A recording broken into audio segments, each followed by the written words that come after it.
잘 나오지.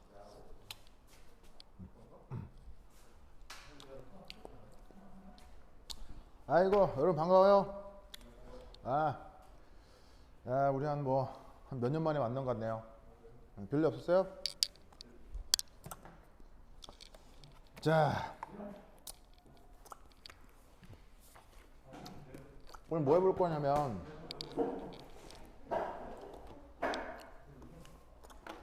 사장 할 거거든요. 몇 장? 4장 할 건데 학원이 지금 복사기가 이게 안 돼가지고 그 교재는 다음 시간에 받아요, 그렇죠? 그냥 이렇게 쭉 필기만 하시면 돼요, 그렇죠? 필기. 4장 있어요? 있으면 끊으면 되는데 그거 내가 옛날에 그 카톡방에 올려두긴 했거든요. 근데 뭐 안 가져왔을 테니까 그냥 필기만 쭉 하세요, 그렇죠? 필기하시고 따라가시면 됩니다. 4장 보자.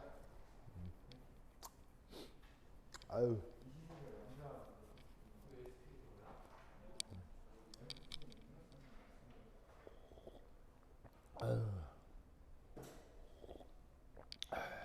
그래서 우리 그동안 뭐 했어요, 자기? 무슨 일 있었어요? 어? 자, 이름이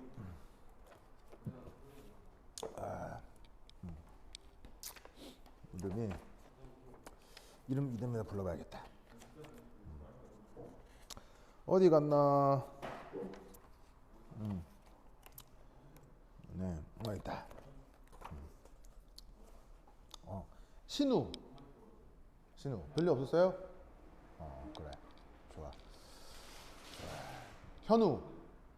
현우는 그동안 뭐 신우랑 뭐 어디 같이 놀러 갔어요?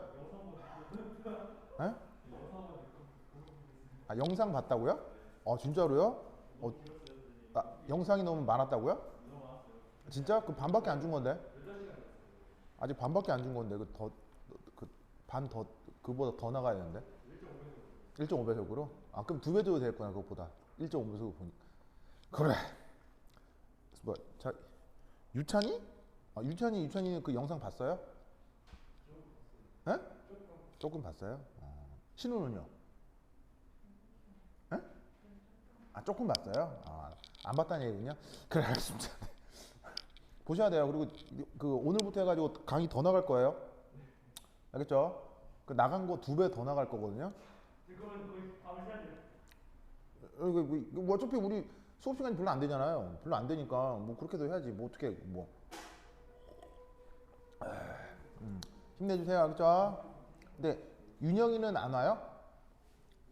권윤형 모르는 애예요? 뭐 모르는 애? 신우 모르는 애예요? 여자라고요? 권윤형? 네, 알겠습니다. 자, 그래서 이제 오늘 우리 6개월 만에 만났으니까 우리 4장 할 거야. 4장 알겠죠? 4장. 3장은 그 동영상으로 끝났고요. 3장도 동영상 좀 들어갈 게 더 있거든요. 나중에 드림 또 보세요. 알겠죠? 4장 하다 4장.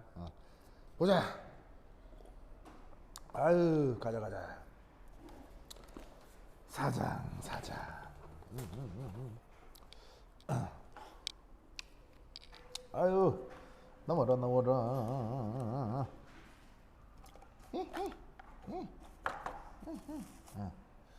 좋아. 그 오징어 게임 봤어요? 그래. 그 오징어 게임에 그 외국인 노동자 분 한 명 나오잖아요. 그분이 거기 같이 나오는 그 영화 주인공 중에 그 왜 진짜 주인공 그 후배 있잖아요. 그거 왜 그거 서울대에 나왔다고 하는 그 사람을 부를 때 뭐라고 불러요? 처음에는 나중에는 상우형 하다가 나중에는 뭐라고 그래요? 나중에는 상우형 하는데 초반에는 뭐라고 불러요? 상우형 하기 전에 뭐라고 부르잖아요. 그 외국인 노동자가. 그 전에 그 왜 편의점 앞에서 이렇게 차비 받을 때 감사합니다 하면서 사장님 그래서 제 사장 사장님 알겠죠? 사장. 신우 알겠죠? 그래. 신우 오징어 게임 봤어요? 오징어 게임 봤어요? 안 봤어요? 신우 오징어는 좋아해요? 오징어는 좋아해요? 알았어요. 자, 보자. 그냥 치워. 귀찮아. 자, 우선 첫 번째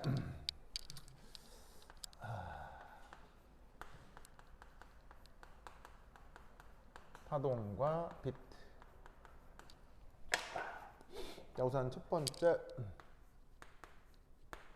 파동,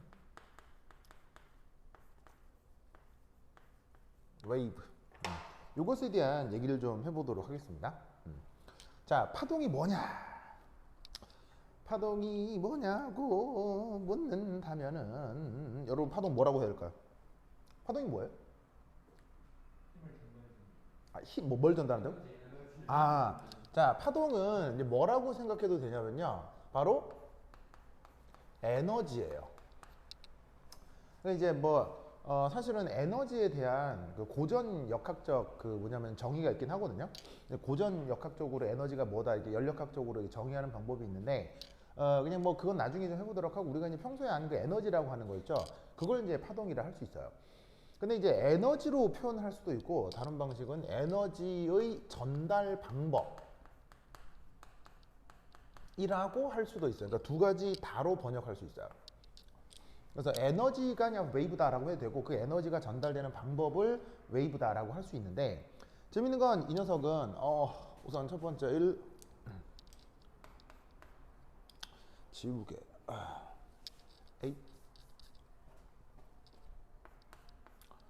반드시 매질이 필요해요.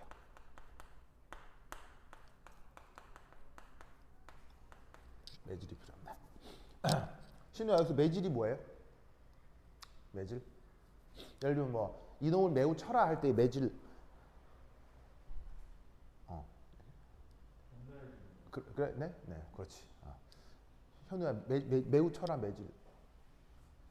네, 그렇지 않은데 뭐죠? 매질, 이제 여기서 매질은 그 매우 쳐라 매질은 아니고요. 녹화되는 거 맞지? 잘 되고 있지? 그렇지. 좋아, 이게 가만히 있어. 자꾸 치네. 그걸 이렇게 해야겠다. 하나, 둘, 셋, 넷. 여기 해야 돼. 됐다. 그래서 이제 매질이라는 말을 쓰고, 이게 원래 영어 표현으로 뭐죠? 매터요. 매터. 좋습니다. 네. 자, 뭐냐면 미디어라고 합니다. 미디어라고 하고요. 그러니까 화학에서는 이런 말을 쓸 수도 있어요. 사실 이제 용매. 그러니까 물론 매질이란 말은 물리학에서 사용하는 말이거든요. 근데 이제 그 매질이 뜻하는 어떤 정의와 그러니까 용매에 대한 정의가 사실 같지는 않아요. 같지는 않지만, 그래서 실제 시스템에서 물리학자들이 얘는 매질이야 라고 얘기하는 걸, 그 똑같은 물질을 화학자들은 용매야 라고 얘기하는 경우가 있거든요. 그래서 동일 대상에 대해서 물리학자들은 매질, 그 다음에 화학자들은 용매, 이렇게 이제 표현할 수도 있어요. 알겠죠? 네. 그럼 이제 이게 뭐냐? 예를 들면 명확한데 바로 이거죠.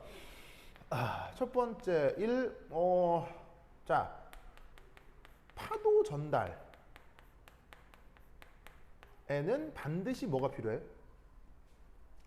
자, 바닷가에 가면 파도가 있죠. 파도가 일렁일렁 치잖아요. 그럼 파도가 치려고 하면 반드시 뭐가 필요해? 그렇지. 바로 물이 필요하죠. 그 다음에 두 번째, 보통의 소리 전달에는 또 반드시 뭐가 필요하죠? 바로 공기가 필요하죠. 그래서 지금도 내가 막 이렇게 말을 해서 나의 뭐냐면 어떤 내 입에서 나오는 에너지를 여러분들 귀에다가 전달하고 있는데, 그때 내 입에서 나오는 에너지가 누구를 진동시킨다고 해요? 바로 이 공기를 전달시켜서 여러분들 귀에 이제 똑똑똑이 소리를 전달한다고 하죠. 그래서 재밌는 얘기 중 하나는, 혹시 여러분 도청이라는 말 알아요? 도청이 뭐예요? 나무 얘기를 엿듣는 걸 도청이라고 하잖아요. 그 도청하는 게 영화 같은 거 보면 어디서 나와요? 어디서 주로, 어떤 영화들에서 주로 나와요? 예를 들면 첩보원 나오고 막 스파이몰 나오고 할 때 주로 나오잖아요. 그래서 옛날에 여러분 혹시 냉전 시대라는 말을 들어본 적 있어요? 네, 바로 이제 1980년대에서 90년대 초반 이때까지 미국하고 이제 소련, 거기에 덩달아 우리나라, 북한 이렇게까지 해서 엄청나게 경쟁을 하던 때가 있었는데, 그때 이 첩보원들끼리 도청을 하는 방법이 진짜 기가 막히게 발전이 많이 됐었어요. 여러분 도청하는 방법 중에 예를 들어서 뭐 전화에 뭐 선 따가지고 도청하고 뭐 아니면은 뭐 이렇게 뭐 이런 방법은 당연히 있을 것 같지만 진짜 기가 막힌 방법 중에 뭐가 있냐면요. 자, 우리가 여기서 얘기를 하잖아요. 뭐로 얘기를 하면 그 얘기가 우리 말소리가 뭐를 진동시키겠어요? 방금 얘기했던 것처럼 공기를 진동시키겠죠.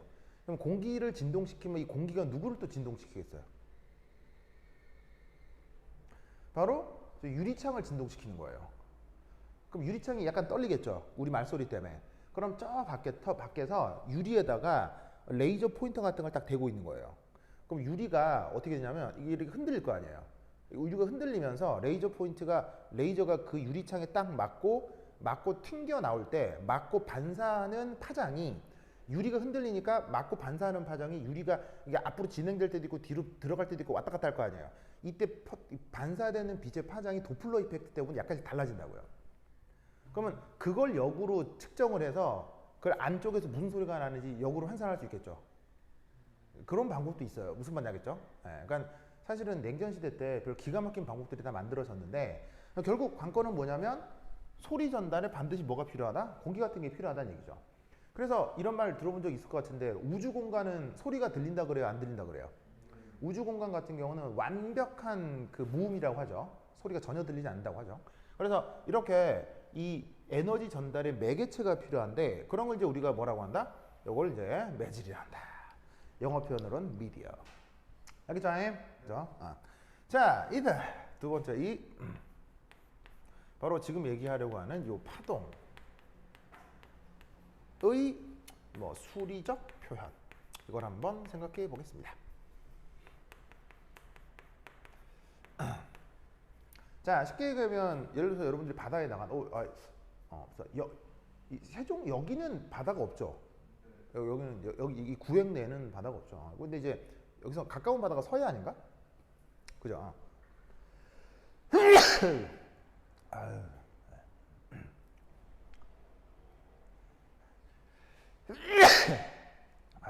어제 현우 이제 최근에 바다 언제 가봤어요? 부산 갔었다고요? 진짜로요? 대단하다. 해운대 갔다 왔다고요? 부자구나. 부자구나. 이야. 할머니 집 앞이 해운대라고요? 그럼 부자잖아요. 해운대 살면. 부자잖아. 우리 친구 이름이?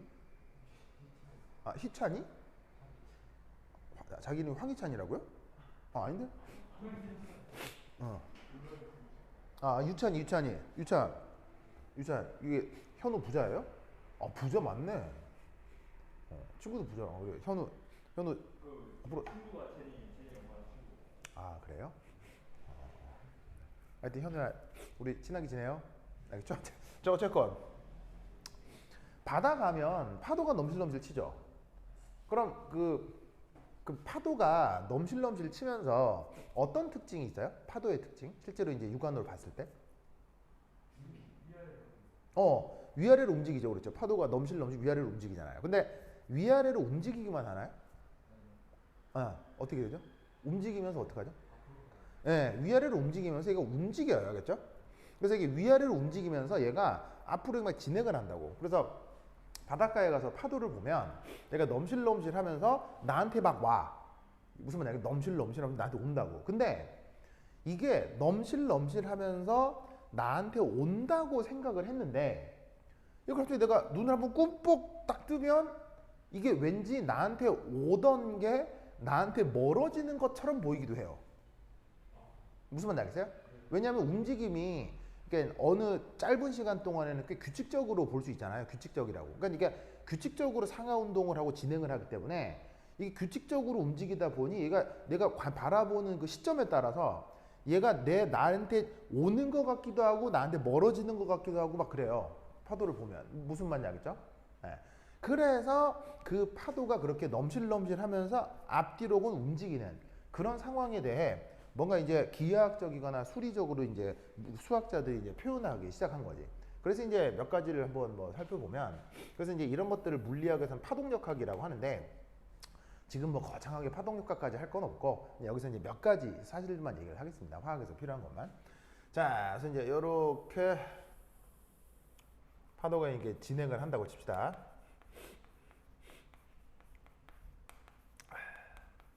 그럼 얘가 이제 진행을 하는데 모양이 요랬다가 요랬다가 요랬다가 요랬다가 뭐 하여튼 이럴 거 아니야? 자, 그럼 이때 여러 가지 이제 사실들이 있는데 우선 첫 번째 진폭이라는 개념이 있죠. 진폭. 보통 걔를 이제 A라고 이제 많이 쓰는데 그 진폭은 어디냐? 바로 얘가 진동을 할 때 진동을 하는 중간점부터 가장 높은 요 점을 우리가 이제 진폭이라고 하죠. 혹은 가장 아래로 내려가는 요 점, 요거는 이제 진폭 크기의 이제 마이너스가 되는 거죠. 이때 이제 또 어떤 말을 쓰냐면 가장 높게 올라설 때를 우리가 뭐라고 하죠? 가장 높게 올라설 때 이제 마루라고 하고, 그다음에 아래쪽으로 내려올 때를 이제 골이라고 할 겁니다. 그래서 이제 진폭이라는 개념이 하나가 있고요. 자, 그다음 이제 두 번째 파장. 자, 우리말로는 파장이라고 번역하고 원래 영어 표현으로는 뭐죠?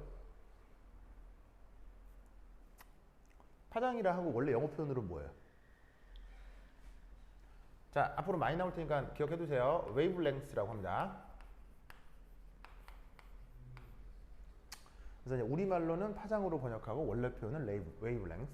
자, 그리고 얘가 이제 뭐로 표현되냐면 많이 이제 웨이브랭스로 쓰기도 파장으로 쓰기도 기니까 줄여가지고 이렇게 그리스 알파벳 램다 이렇게 이제 많이 표현을 하거든요.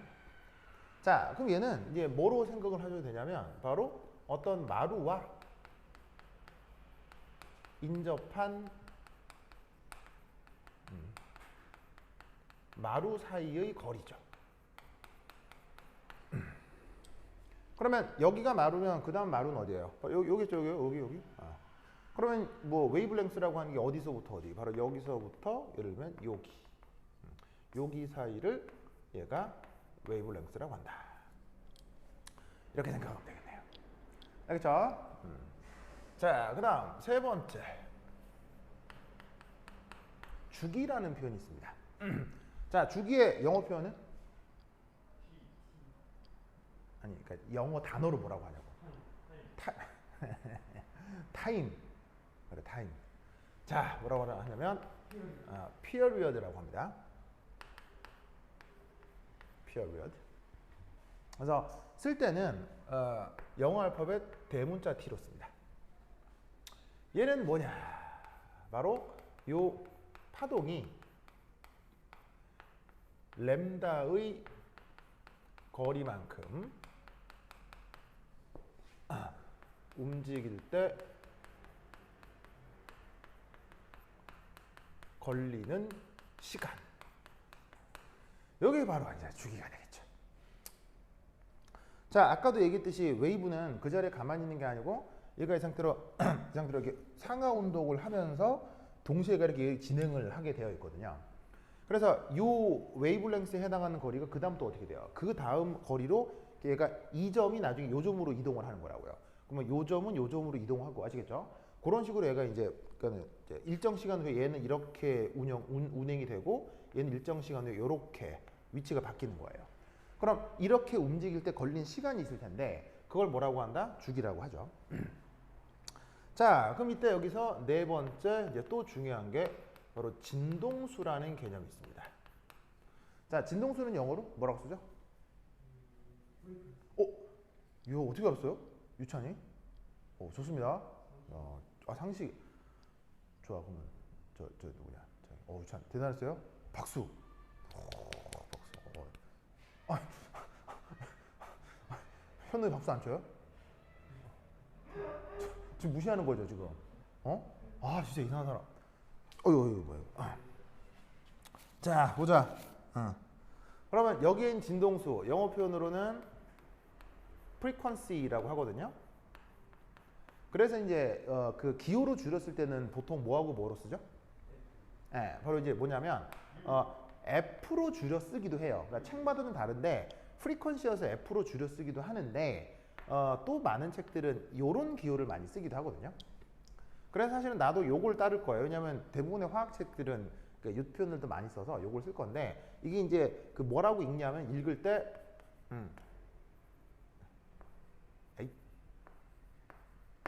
new 이런 식으로 읽어요. 그래서 이제 그 그리스어 알파벳인데 읽을 때 new라고 읽고 쓸 때 약간 꺾어서 쓰는 그러니까 V 비슷하게 쓰는 표현인데 요걸로 이제 앞으로 진동수를 표현을 할 겁니다. 무슨 말 나겠죠? 그죠? 자, 그럼 이 진동수의 의미는 뭐죠? 진동수 뜻이 뭐예요? 진동수가 뭐냐는데 진동하는데 걸린 시간이라고요? 그럼 이상하잖아요. 진동, 뭐라고요? 크게 뭐라고? 1초에 몇 번 진동하느냐? 좋은데, 그 이제 어떻게 하냐면 이렇게 봐요. 뭐냐면 1초 동안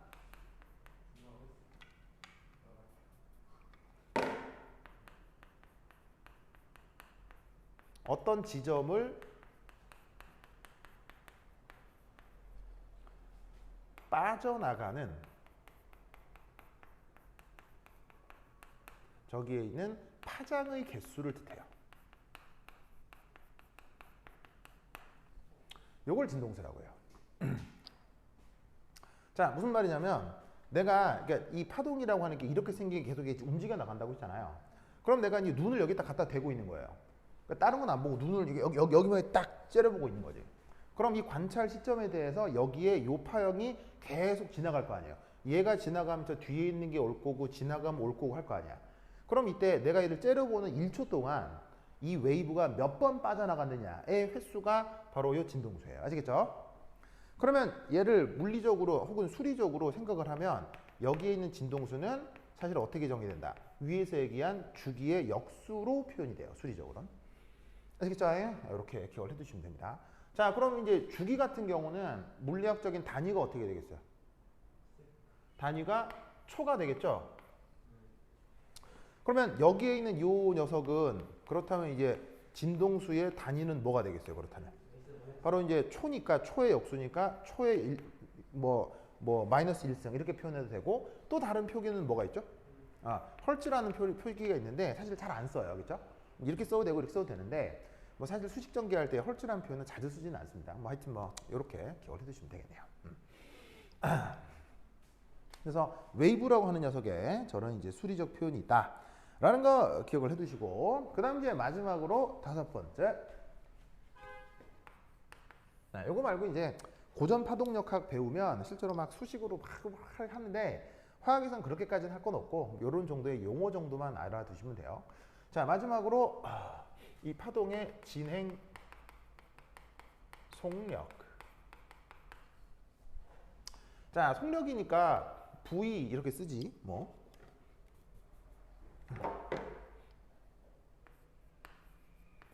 그럼 이 파동의 진행 속력을 어떻게 표현할 수가 있다? 바로 이렇게 쓸 수가 있죠. 신우야, 램다가 뭐였죠? 신우. 네. 현우, 신우, 내가 신우한테 물었는데. 현우 고마워요? 네, 그래. 신우이 화났죠? 현우가 인터셉트해서. 그래? 하여튼 그러다. 그래, 네. 유찬 왜 이렇게 좋아해요? 그래? 유찬이 현우랑 친해요? 안 친해. 모르는 애예요? 그래요? 알겠습니다. 네. 자, 램다가 뭐였냐면 파장이지, 파장. 그럼 파장이라는 게 일종의 뭐예요? 일종의 이제 거리 개념이고요. T가 뭐였어요? 주기죠, 주기. 주기가 일종의 무슨 개념이에요? 바로 시간 개념이기 때문에 거리를 시간으로 나눴다. 그럼 그게 이제 빠르기 개념이 되는 거죠. 근데 이게 또 이 파동력학에서는 오히려 이런 표현보다 어떤 표현을 더 많이 쓰느냐? 바로 램다, 뉴 이런 표현을 더 많이 써요. 자, 여기에 있는 시간, 여기에 있는 진동수하고 이렇게 주기의 관계가 뭐였어요? 서로 역수 관계였죠. 그래서 여기에 있는 시간, 그러니까 주기의 역수를 이렇게 진동수로 바꾸어서 표현하는 경우가 많습니다. 그래서 이런 식으로다가 보통의 그 에너지 혹은 에너지의 전달 방식인 웨이브를 수리적으로 표현을 한다. 알겠죠? 알겠죠? 이것을 알아두시기 바랍니다. 오케이, 됐다. 자, 쉽나잉? 쉽나? 자, 잘 쓰고 있죠? 쭉 써, 그냥. 어디 보자, 현우. 현우, 은근히 잘 쓰는데요? 요, 유찬이도 보자. 유찬이. 유찬이도, 좋아요. 좋아요. 그다음에, 신우. 좋아요, 좋아요. 좋아. 자, 지운다. 가자. 치우자. 자, 여기 줄게요. 준다. 이야.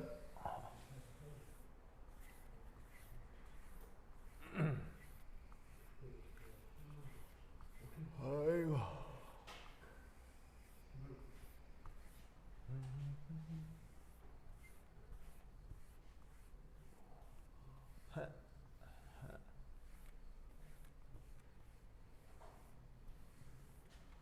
아이고.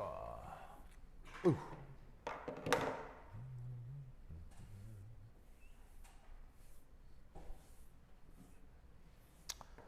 자, 그다음 두 번째. 빛. 자, 혹은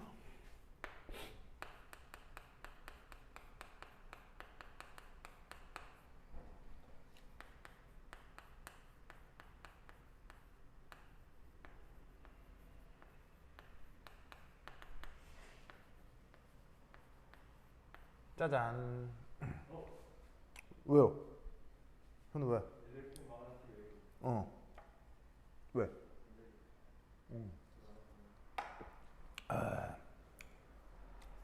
자, 우리가 이제 일상생활에서 빛이다 이런 말 쓰죠.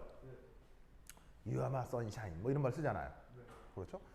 그 현우의 선샤인은 누구예요? 유찬이라고요? 엄마가 아세요? 네? 유찬이 엄마도 아세요? 그래요? 자기가 저기 현우의 비친 걸? 자, 봅시다. 어쨌건. 자, 이제 얘를 근데 이제 뭐 라이트다, 뭐 이렇게 빛이다 이렇게 얘기를 해도 되는데 그거를 그 수리적 관점으로 표현을 하면 이런 표현을 쓸 수 있어요. 바로 electromagnetic wave. 그럼 이때 얘를 어떻게 표현을 할 수 있냐면 이 일렉트로라는 부분은 전기, 그 다음에 magnetic이라고 하는 부분은 자기, 그리고 wave는 파. 그래서 전기파, 자기파 그걸 합쳐서 전자기파라고 저렇게 번역을 한 거다 이런 말이에요. 무슨 말 알죠? 그렇죠? 그러면 이 빛이라고 하는 이 묘한 녀석의 성격을 좀 알아보도록 하겠습니다. 자, 우선 이따 여기서 1. 모델링.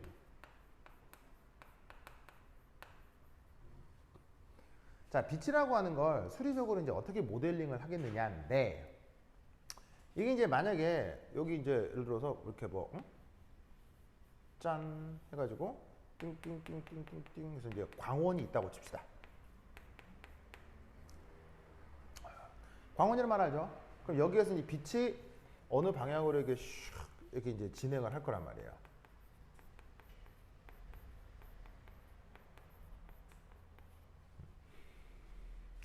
그럼 이때 이 진행을 한다고 했을 때 이때 여기서 어떤 생각을 하냐면 바로 이렇게 슝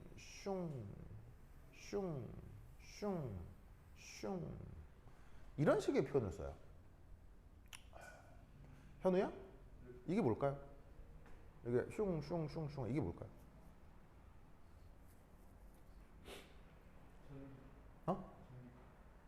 뭐야? 전기파. 이게 뭐냐면 이 파란색으로 쓴 게 바로 교류 전기장이에요. 교류 전기장. 여러분 교류란 말 알죠? 혹은 직류란 말도 알죠? 그 전극에는 플러스 극, 마이너스 극이 있는데 플러스 극, 마이너스 극이 가만히 있는 걸 뭐라고 고정되어 있는 전류를 뭐라고 해요? 그걸 직류라고 하고 일정한 주기를 가지고 자꾸 바뀌는 걸 교류라고 하죠. 우리가 일상생활에서 사용하는 전기는 다 직류의 교류예요. 다 교류죠. 그래서 지금 여기서 넘실넘실 그린 건 이게 이제 이거예요. 자 봐. 이게 빛이라고 하는 게 지금 여기 실내에서도 이 형광등 여기서 빛이 나오고 있잖아요. 그래서 우리가 사실은 이 빛을 이용해서 우리가 뭘 할 수 있어요? 어떤 물체를 볼 수 있잖아요. 그래서 여기에는 빛이 나와서 어떤 물체에 닿고 그 닿은 빛이 뭐 산란이 되건 반사가 되건 그걸 내 눈에 들어왔을 때 그 시각 정보를 뇌가 해석을 하는 거란 말이에요. 그죠? 자, 그런데 이때 여기에 있는 빛이 바깥쪽으로 나와서 물체에 다 반사되는 것으로부터 우리가 어떤 물체의 존재에 대해서는 인식을 할 수 있지만 실제 이 광원에서 나오는 빛 자체를 우리가 볼 수 있냐는 거예요. 자체가 보여요? 안 보이죠. 무슨 말인지 알겠어요? 그러면 여기서 이렇게 빛이 진행하는 데서 이렇게 넘실넘실 한다는 게 이게 뭐냐? 그럼 이게 예를 들어서 빛이 여기서 오는데 여기서 내 눈에서 보이게 뭐가 이렇게 내 눈에 들어오는데 뭐가 넘실넘실 하는 게 실제로 있다는 얘기냐라는 거지. 자, 실제로 이렇게 뭐가 넘실넘실하는 게 내 눈에 보인다 안 보인다? 보일 리가 없다고요. 실제로 이런 건 없어요. 알겠어요? 이게 내 눈에 이렇게 뭔가 형태가 파도처럼 넘실넘실하는 거 그런 건 없다고. 근데 왜 이렇게 표현하느냐? 자, 바로 이거예요. 교류의 특징은 뭐냐면 이렇게 된다고 했죠. 한 번은 플러스고 한 번은 마이너스고 그게 주기적으로 자꾸 바뀌는 게 교류죠. 그럼 이렇게 내가 위아래로 볼록볼록 이게 써놓은 건 한 번은 플러스 전기장이다, 한 번은 마이너스 전기장이다 라는 뜻이에요. 여기가 플러스, 여기가 마이너스. 그러면 이게 어떻게 되냐면 이렇게 됩니다. 첫 번째 1, 어떤 전기적인 입자. 그럼 그 전기적인 입자를 뭐 많지만 예를 들어서 자 전기적인 입자 중에서 가장 기본적으로 제일 작은 거 그게 뭐야 그게? 전자로 예를 들자 이런 말이에요. 전자로 하자. 그 입자에 바로 빛을 쪼이면 그러면 어떤 현상이 나타나는 게 관찰이 될까요? 들떠. 아니 그러니까 들뜬다. 좋아요. 그러니까 나쁜 표현은 아닌데 그 들뜬다라고 하는 건 사실은 조금 막연하고 개념적 표현이거든요. 근데 그것보다는 조금 더 우리가 관찰 가능한 현실 이렇게 상황으로 표현을 하자면 어떤 일이 벌어질 거냐는 거예요. 들뜨다 이건 상당히 개념적이잖아요. 어찌 보면 막연한 표현이고. 그러니까 내 눈에 봤을 때 얘가 뭘 한다고요. 이렇게 전자에다가 빛을 쪼이면 내 눈에 이거 하네 이렇게 딱 보여. 이게 만약에 전자를 볼 수 있다면 그게 뭐겠냐고요. 유찬 뭘까요? 빛의 방출. 아 그래 그것도 나중엔 생겨요. 나중에 생기는데 우선 1차적으로 맨 먼저 보이는 거. 신호 뭘까요? 바로 진동합니다.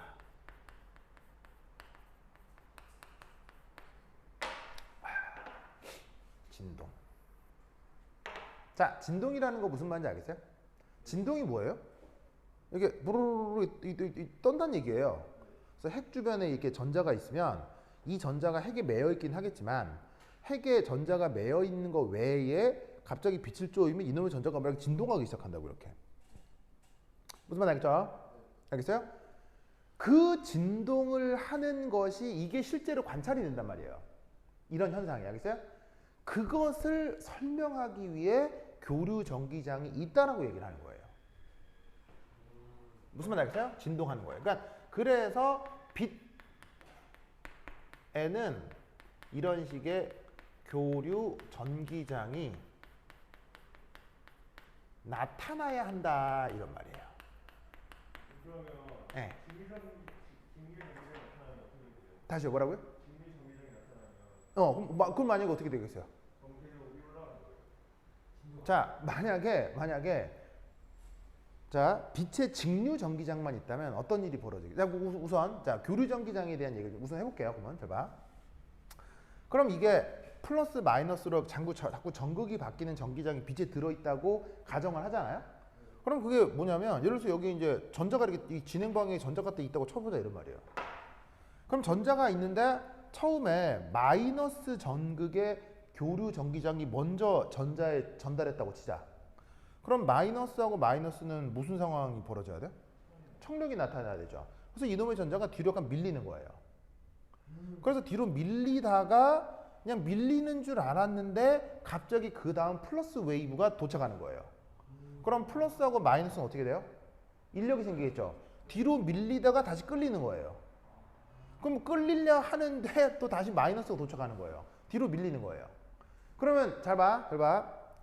사람 눈에는 이 교류 전기장이 보이나요? 이게 보이는 게 아니고요. 사람 눈에는 뭐만 보이겠어요? 얘가 이렇게 하는 것만 보이는 거예요. 뭘 해줬을 뿐인데? 빛을 쪼였을 뿐인데. 그렇다면 이 빛에 어떤 성격이 있어야 된다고 규정을 하면 되겠어요? 이런 식의 교류 전기장이 있어야 한다고 규정을 할 수가 있는 거라고요. 무슨 말 알겠죠? 어차피 눈에 보이는 게 아니니까 나타나는 현상을 설명하는 모델을 만드는 거라 이런 말이에요. 무슨 말 알겠죠? 그럼 만약에 빛에 이렇게 교류가 아니고 직류전기장이다. 그럼 어떻게 돼요? 직류전기장이면 모든 전기적 입장에서 빛 조이면 어떻게 되겠어요? 그냥 탕 튕겨 나가는 거죠. 탕 튕겨 나가거나 탁 끌리거나 뭐 이거밖에 없겠지. 무슨 말 알겠죠? 근데 많은 전기적인 입자들이 어디에 매여서 진동이 강화되기 때문에 빛에는 이런 교류 전기장이 있을 거야. 라고 생각을 하는 거예요. 좋아요. 신우 알겠죠? 신우 이해했죠? 그래. 신우야. 신우 보통 얘네들하고 이게 똑 떨어져 앉잖아요. 왜 그래요? 진짜 궁금해요. 뭐 냄새 나요? 이게 뭐라고요? 아, 자기들 냄새 난다고요? 아, 이게 고약한 사람들. 현우가 주로 냄새 난다고요? 그러면 저기 당신은 거 어떻게 참아요? 아, 그냥 하루 오래 해서 견딜만 해요? 아, 그래. 아, 2년 동안. 알겠습니다. 아니, 맨날 안 늙어보면 이렇게 뚝 떨어져 앉아가지고요. 그래. 하여튼 그렇다. 그래. 현우, 일단 집에 와서 울고 그러는 거 아니죠? 아니죠? 그래. 자. 아주 그렇다. 자, 보자. 그래서 이렇게 빛에는 뭐가 있어야 된다? 이런 식의 교류 전기장이 있다라고 모델을 만들어야 된다는 얘기예요. 알겠죠? 그런데 이때 또 재밌는 건 이 빛에는 뭐도 있다고 얘기를 하느냐? 뭐도 있게요? 정답. 바로 여기서 얘가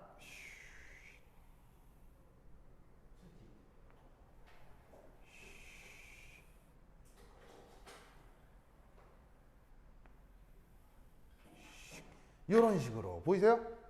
그래서 이제 어떻게 된 거냐면 자, 그림을 그린 게 이제 요렇게 휴직이 되게 지금 그린 거예요. 어떤 느낌인지 알겠죠? 그래서 어떻게 되냐면 얘가 한 번은 N극, 한 번은 S극, 한 번은 N극, 한 번은 S극에 뭐도 존재하게 되냐면 교류 자기장도 존재하게 돼요.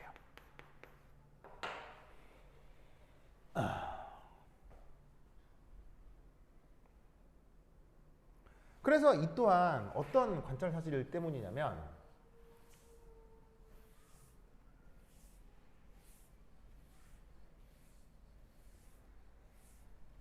바로 이제 두 번째 이 빛은 묘하게도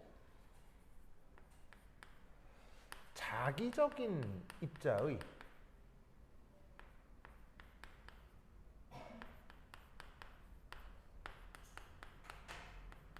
진동 운동 역시 유도를 할 수 있어요.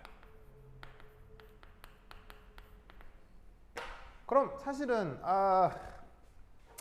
이 자기적인 입자라고 하는 게 이제 뭐가 있을까요? 자기적인 입자. 쉽게 얘기하면 이제 막대자석 같은 거예요. 자석. 그런 게 이제 자기적인 입자죠, 알겠죠?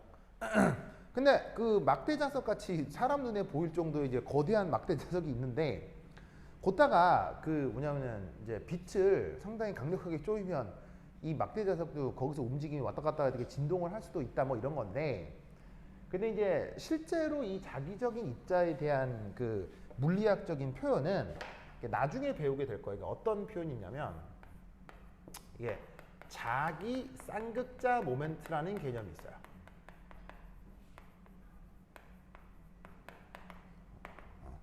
그래서 이제 어떤 그 정기적인 입자들이 가질 수 있는 성격 중에 자기쌍극자 모멘트라고 하는 게 있는데, 이 자기쌍극자 모멘트가 진동운동을 하는 일이 또 벌어질 수가 있어요. 근데 이 자기쌍극자 모멘트는 물리학적으로 상당히 까다로워서 지금은 뭐 그냥 구체적으로 얘기는 하진 않겠지만 어쨌건 뭐 이런 게 있나 보다 라고 이제 생각을 하시면 되고, 그거 역시 이 빛이 진동을 시킬 수가 있어요. 그러다 보니 방금 얘기했던 교류장이 있어야 되는, 교류 전기장이 있어야 되는 것처럼 교류 자기장이 이 빛에 또한 포함되어 있어야 된다라고 생각을 하는 거죠. 무슨 말 알겠죠? 알겠죠? 이것을 꼭 기억해 두시기 바랍니다. 오케이, 됐다. 그래서 혹시 그 이런 말 들어본 적 있어요?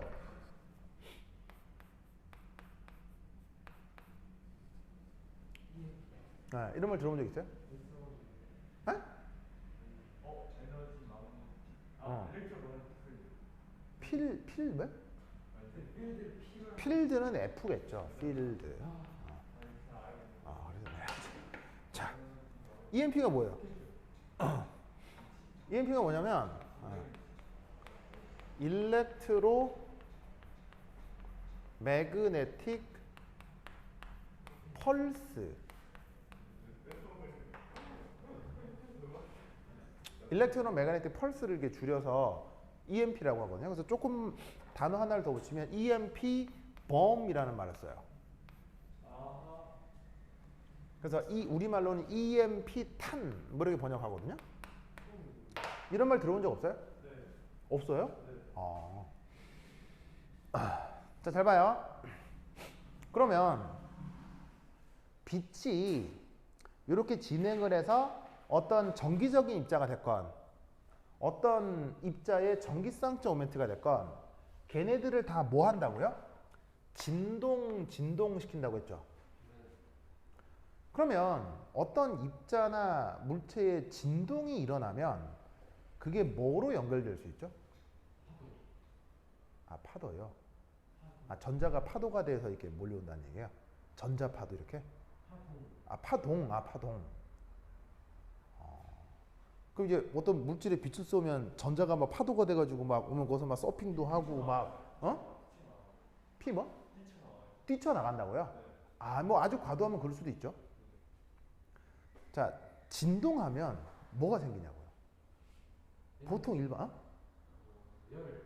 열.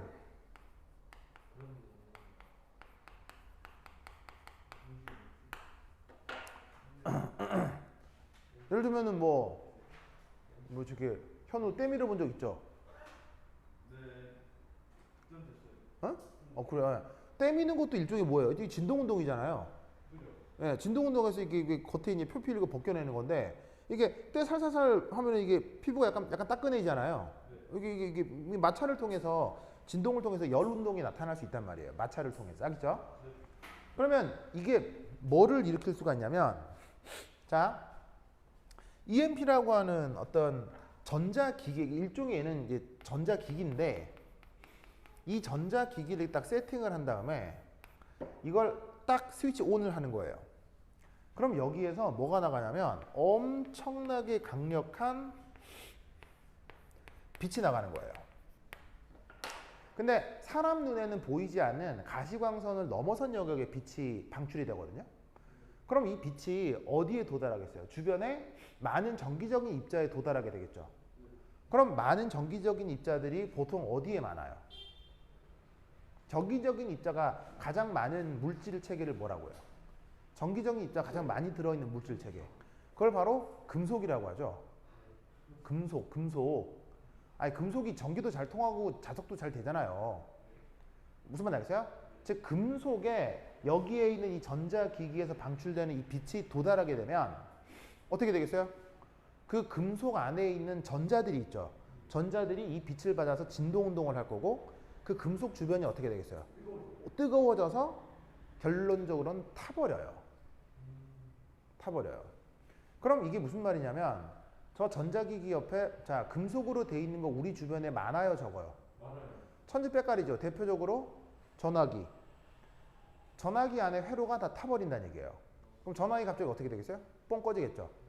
그 다음 우리 주변에 또 전자기기 많이 들어있는 기구가 뭐가 있어요? 바로 자동차요.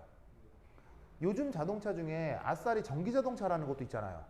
그 전기자동차는 사실은 진짜로 그 기계공학적인 거예요? 전자공학적인 거예요? 전기자동차는. 전기자동차는 100% 전자공학적인 거거든요.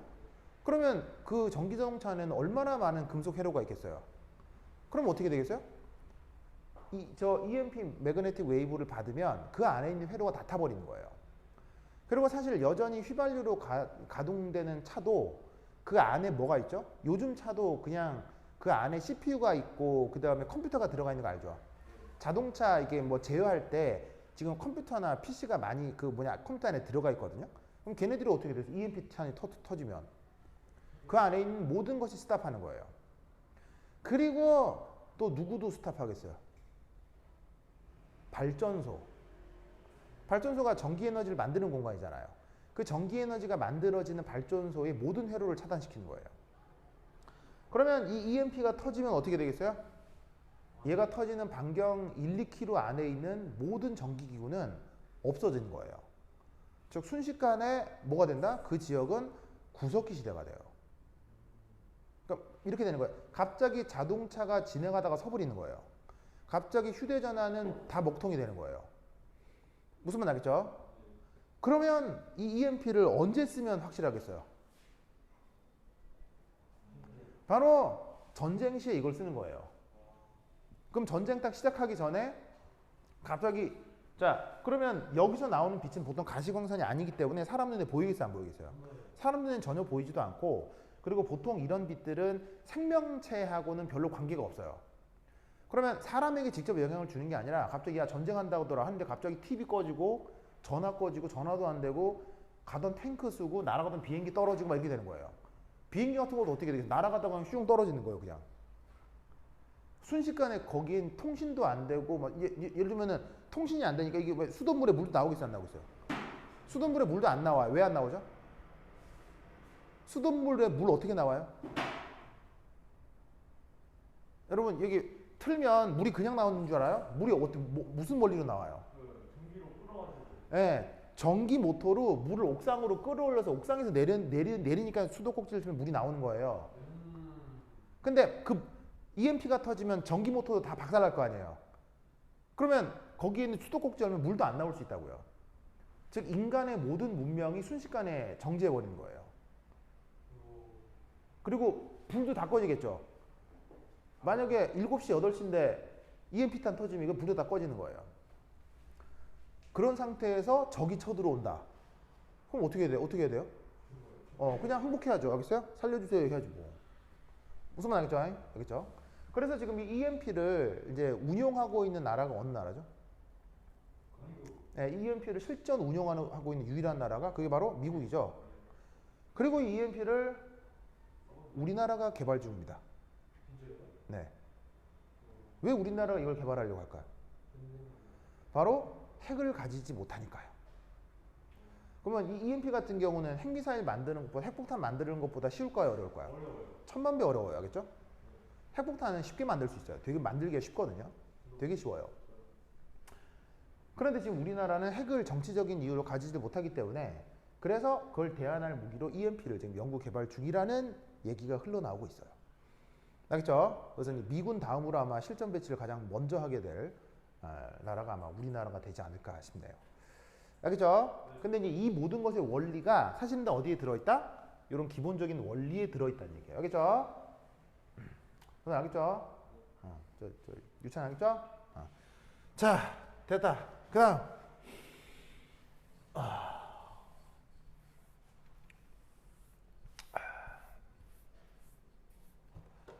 그 다음 두 번째.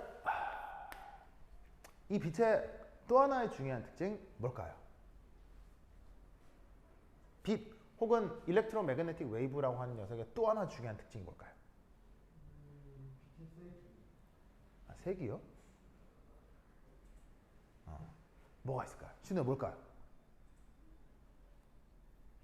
바로 매질이 필요가 없습니다.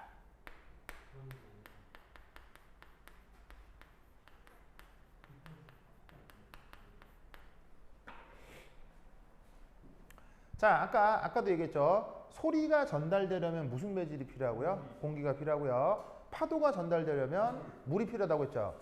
빛이 전달되려면 아무것도 필요가 없어요. 무슨 말인지 알겠죠? 이게 저 에너지 혹은 에너지의 전달 방식인 파동 중 빛의 거의 유일한 특징이에요. 알겠죠? 굉장히 중요합니다. 그래서 어떻게 되냐면 사실 지구 생태계의 가장 중요한 에너지원은 뭐예요? 지구 생태계의 가장 중요한 에너지원. 바로 태양빛이죠. 근데 사실 태양하고 우리 지구 사이에 그 중간에는 어떤 물질 체계가 있어요? 아무것도 없죠? 아무것도 없는데도 태양빛이 지구에 다 도달하죠. 심지어 태양빛만 전달되는 게 아니고요. 현우? 왜 기절하려고요? 어? 아 진짜로요? 현우 좀 일어나실래요? 네, 일어나서 그러도 돼요. 여기 서 있는 책상도 좋고. 네. 잠 깨면 다시 앉아요. 그렇죠? 네. 잠 깨면 다시 앉아요. 여하튼 그렇다. 네. 근데 사실 건강을 생각하자면 서 있는 게 더 좋아요. 그 뭐 어제 기사인가 그게 났던데 담배보다 더 위험한 게 뭐라고요? 어? 그러니까 담배 피면 몸에 안 좋은 건 알아요? 그런 얘기는 들어봤죠. 근데 담배보다 사람 건강을 더 해치는 게 뭐다? 의자예요. 의자예요. 그래서 요즘 최근 말로 의자병이라고 있는 거 아세요? 의자병? 의자에 오래 앉아 있으면 생기는 병을 얘기하는데 의자가 사실은 인간에게 되게 나빠요. 굉장히 나쁜 거예요. 응? 뭐라고요? 의자에 오래 앉아 있다가 급사하는 경우도 생기거든요. 사실은 약간 정신이 몽롱할 때는 서 있는 것도 좋아요. 알겠죠? 서 있는 게 오히려 훨씬 좋아요. 그래서 현우 힘내요. 알겠죠? 그래. 하여튼 그렇다. 그래. 하여튼 보자. 자, 그래서 이 매질이 필요 없기 때문에 사실은 태양빛뿐 아니라 우리 전 우주에는 엄청나게 많은 빛 에너지들이 있죠. 왜냐하면 태양처럼 그런 빛을 내는 별이 태양만 있는 게 아니라 우리 우주에 엄청 많기 때문에 그래서 사실은 우리 우주에 존재하는 모든 종류의 빛이 중간에 아무런 물질이 없는데도 불구하고 우리 지구로 그리고 우리 눈 속으로 들어올 수가 있다고요. 그래서 왜 옛날에 뭐 그런 말 들어본 적 있어요? 뭐 예를 들면 초신성 폭발. 예, 그래서 뭐 지금으로부터 뭐 300만 년 전 일어난 초신성 폭발이 그 내일 저녁 밤 11시 몇 분에 뭐 북쪽 하늘 아니 뭐 서쪽 하늘 어디서 관찰될 수 있으니 뭐냐면은 기회가 되시면 보세요. 이런 게 일기예보에 나오는 거 알아요? 일기예보 할 때 이런 얘기 해줘요. 근데 초신성 폭발이라는 게 일생에 몇 번 볼까 말까 하기 때문에 일기예보에서도 요 얘기를 해주는 게 이제 아주 드물긴 하는데 실제로 그런 일들이 있단 말이에요. 그럼 이 말이 무슨 말이냐면 사실은 지금 여기서 번쩍하는 빛이 아니고 300만 년 전에 이미 끝난 이벤트가 저 먼 우주 빈 공간을 지나 빛 에너지가 도달해서 드디어 지구에 도달해서 300만 년 전에 끝난 이벤트를 지금 볼 수 있다 이런 얘기죠. 그러니까 생각해보면 되게 이상하잖아요. 그렇죠? 뭐 지금 있지도 않은 건데 뭐 지금 그걸 본다고? 뭐 이렇게 하여튼 뭐 그런 일들이 벌어질 수 있는데 뭐야 하여튼 그러다 보니 결국 이 우리 우주에는 이 뭐냐면 많은 빛들이 있음에도 그게 매질 없이 전달된다라는 현상들이 관찰이 되는 거죠. 그래서 이게 좀 이상하죠. 다른 모든 웨이브들은 매질이 있어야 되는데 그래서 과거 물리학자들은 빛의 매질이 있을 수 있다라고 생각을 했었죠. 그래서 빛의 매질을 뭐라고 했죠? 바로 이서라고 했죠. 에테르는 일본식 발음이고요. 영어 발음으로는 이렇게 이서라고 합니다. 이서 아시겠죠? 에테르는 일본식 발음이고요, 그렇죠? 네. 그래서 요게 이제 뭐냐면 빛의 매질로 가정을 했던 건데 이 사실이 빛의 매질인 있어 이 개념도 사실은 이제 최근 연구에 의하면 있는 거다 없는 거다? 실제로는 존재하지 않는 것이다. 라고 이제 최근 물리학적으로 이제 결론을 내린 거죠. 알겠죠? 근데 이제 있어도 뭐 예를 들면 고대 그리스 시대부터 막 왔던 어떤 물리적 관습이 이런 식의 개념들을 만들게 된 건데 뭐 여하튼 빛은 매질이 필요 없다. 알겠죠? 그래서 빛 에너지의 전달 형식을 뭐라고 하죠? 그래서 빛 에너지 전달 형식을 뭐라고 하죠? 그걸 전달 형식을 뭐라고 하죠? 바로 복사라 한다 이런 말이에요.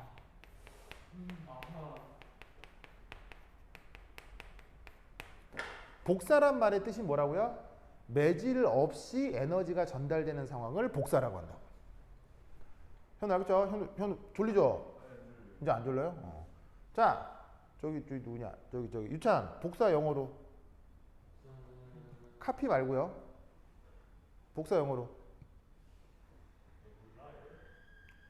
현우 복사 뭐예요?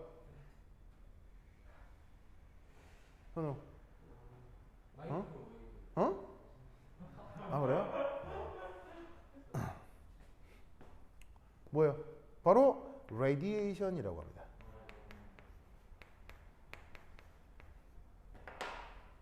그래서 왜? 잡아. 전자기파가 빛이지. 전자기파 빛. 그래서 어떤 말을 쓰냐면 이런 말을 쓴다고요. 바로 전자기 복사라는 말을 쓰는 거예요. 무슨 말 알겠죠? 전자기 복사. 그래서 일렉트로매그네틱 레디에이션을 줄여서 전자기 복사라고 하는 거예요. 그러니까 자 봐요. 이 뭐냐면 일렉트로매그네틱 웨이브 레디에이션. 요걸 줄여가지고 전자기 복사라고 얘기를 하는 거죠. 아시겠죠? 그렇죠? 그래서 이런 의미를 꼭 기억해 두시기 바랍니다. 그 다음 세 번째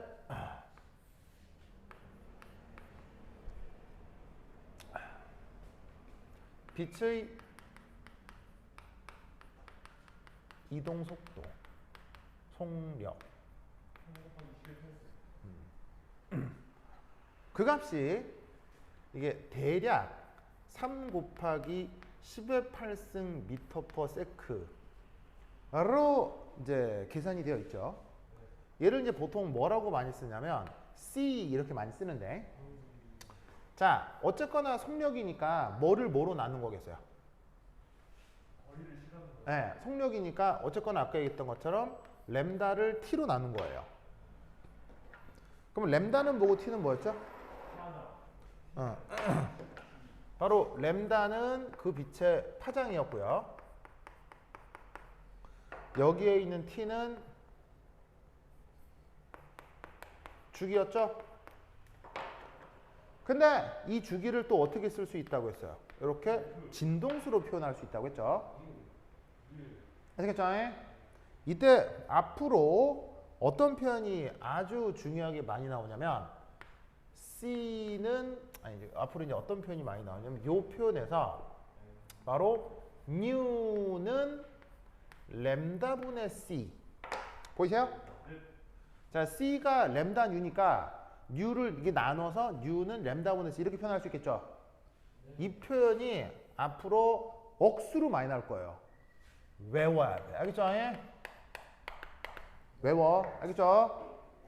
이게 또 막 이게 진동수고 파장이고 속력이니까 이걸 뭐로 나누 이렇게 생각하지 말고 그냥 저거 외워 그냥. 알겠죠? 억수로 많이 나와. 아주 기계적으로 외워. 알겠죠? 예를 들면 뭐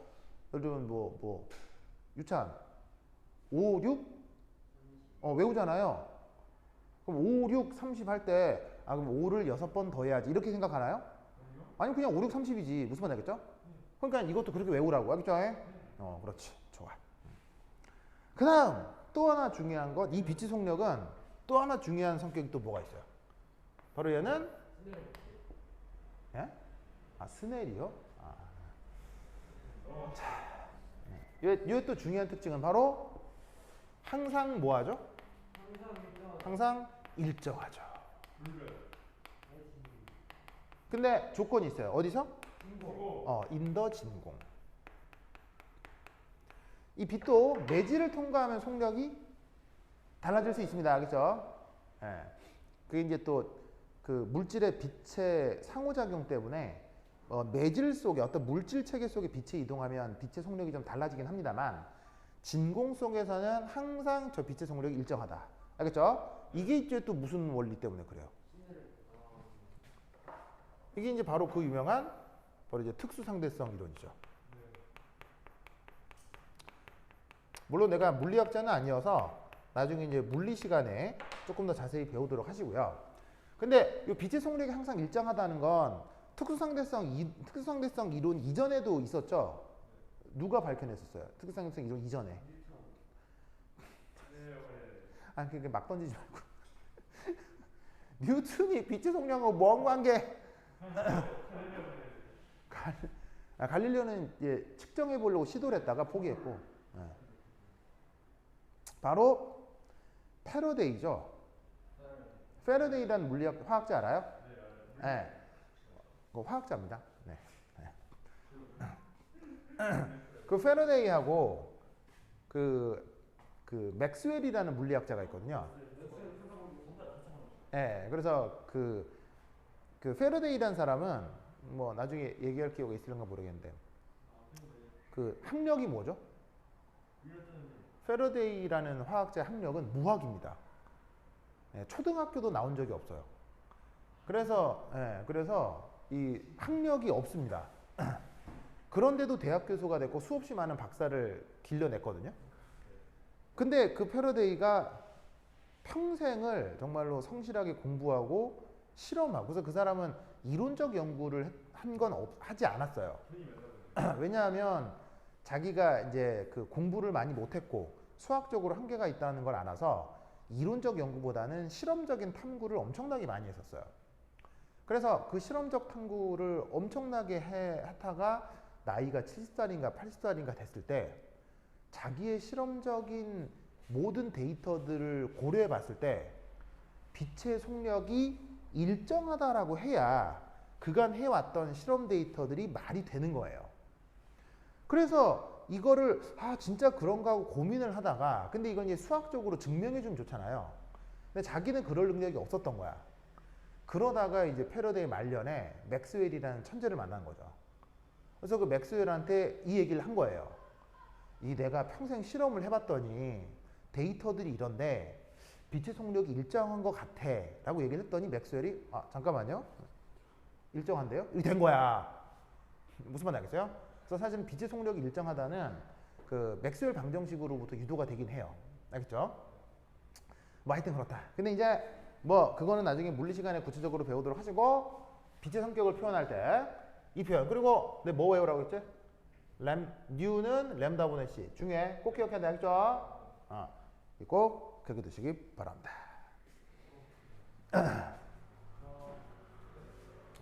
좋아. 그러면 좀 쉬었다 보도록 하겠습니다. 화장실 갔다 오세요.